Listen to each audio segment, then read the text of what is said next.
Listen to me tell you about how we met Prince, a black investor from the U.S. About the investor who we met named Prince. So he is actually from Chicago originally. His parents are Nigerian and German. He went to school in the U.S. and then went to Spain as a trainer, as a personal trainer. And something happened in Spain where he became an owner of the training facility. From that relationship, he was able to obtain additional investors to open up a hotel and cafe in Arusha, Tanzania. And his perspective is what I would say is called investment grit. He was there from sunup to past midnight most days. He verbally acknowledged everyone there. The coffee shop is called Sana Cafe, and that is where he started, and then opened the hotel, which is right adjacent to it, connected to it.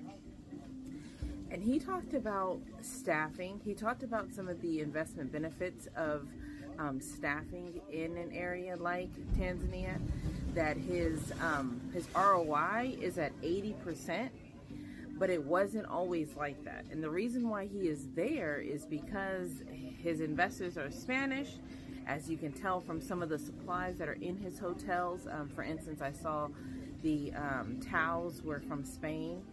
And basically, the investors are Spanish. He's an investor, and they were having issues initially. And so they were like, someone needs to be there full time.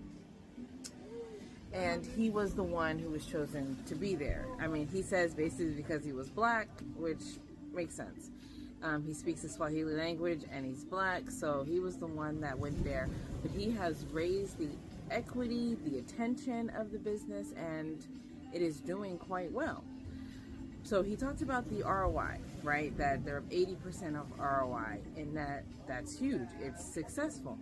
But that the non-monetary grit of him having to be there every day, every hour, to stay on top of his investment, to run it that way, to set the expectations.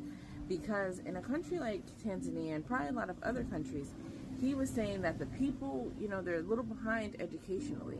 And so he has to do a lot of training, and not only training, he has to do a lot of monitoring.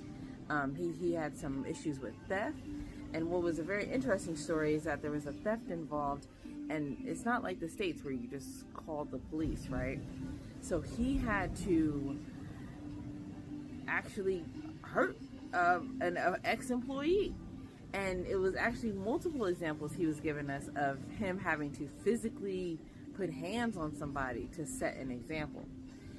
So it's just an idea of how you can run a successful business. If you're the kind of person that, stuff goes down and your money ain't right and you don't call the police, you try to handle it yourself, think about investing in somewhere like Africa, because the police and the legal system is the last, not the first mode to try to fix your issues.